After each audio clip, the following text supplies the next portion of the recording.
At some point, the pattern becomes impossible to ignore.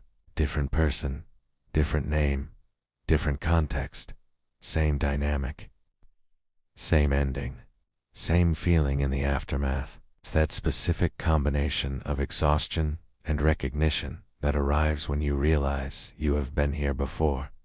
Most people respond to this pattern by examining the other person, by cataloging the red flags they missed, the moments they should have seen it coming. The signs that were there from the beginning if only they had been paying closer attention. Carl Jung would have told you that you were looking in the wrong direction. Not because the other person's behavior wasn't real. It's not because the pattern wasn't there to be seen. But because the question that actually changes the trajectory isn't who they were.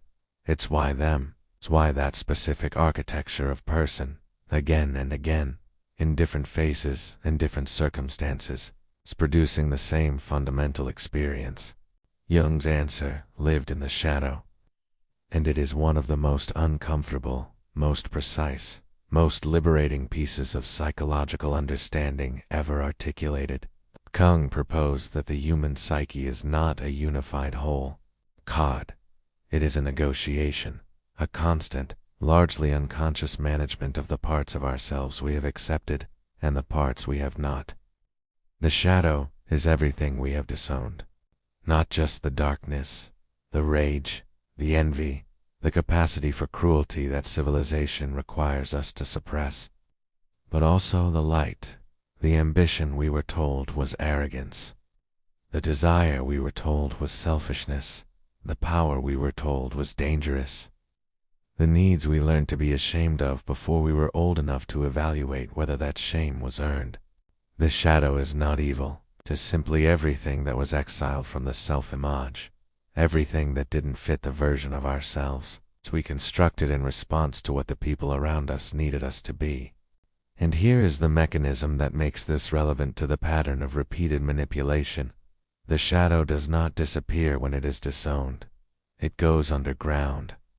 It operates beneath awareness, beneath decision, beneath the careful, rational choices we believe are steering our lives.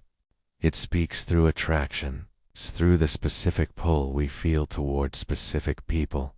It's through the inexplicable chemistry that arrives before we know anything real about someone, and the equally inexplicable blindness that follows.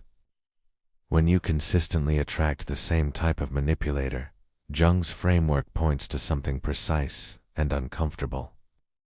The person is carrying something your shadow recognizes. This is not weakness. This is not stupidity. This is the psyche's oldest and most persistent strategy for resolving what it cannot integrate directly. It externalizes it. It finds the disowned quality in another person and experiences it from the outside. Through relationship, through dynamic, through the particular psychological theater that unfolds between two people whose shadows have recognized each other. The manipulator who keeps appearing in your life is frequently carrying the disowned power you are taught to suppress. The entitlement you were shamed out of. It's the unapologetic self-interest you learned to perform the opposite of. It's the capacity to take up space without justification that some early experience told you was unacceptable.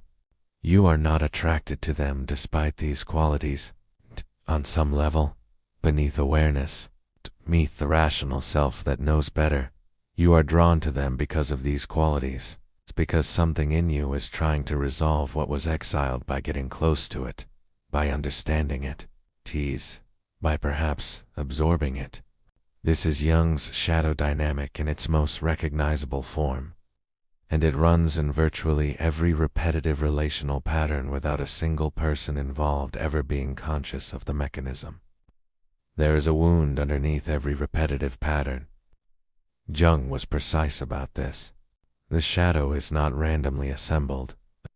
It is constructed in response to specific early experiences, specific messages, specific relationships, specific moments, where a part of the self was presented to the world and met with rejection, shame, or fear. The child who was punished for anger learns to exile anger and spends their adult life inexplicably drawn to people who express anger without restraint. The person who was shamed for needing too much learns to exile need and finds themselves repeatedly in relationships where their needs are systematically ignored, which feels uncomfortable but also strangely familiar. It's familiar enough to stay. It's familiar enough to mistake for normal. This is the shadow's quiet devastation. It doesn't just influence who you're drawn to. It influences what you're willing to tolerate. It registers as a red flag versus what registers as chemistry. What feels like danger versus what feels like home. And home, for many people, was the first place they learned that love and psychological pain arrive together. Jung's solution was not avoidance. He called it integration, the deliberate, unflinching process of retrieving what was exiled and bringing it back into conscious relationship with the self. Not acting it out, not suppressing it again, but acknowledging it. Understanding what it was protecting.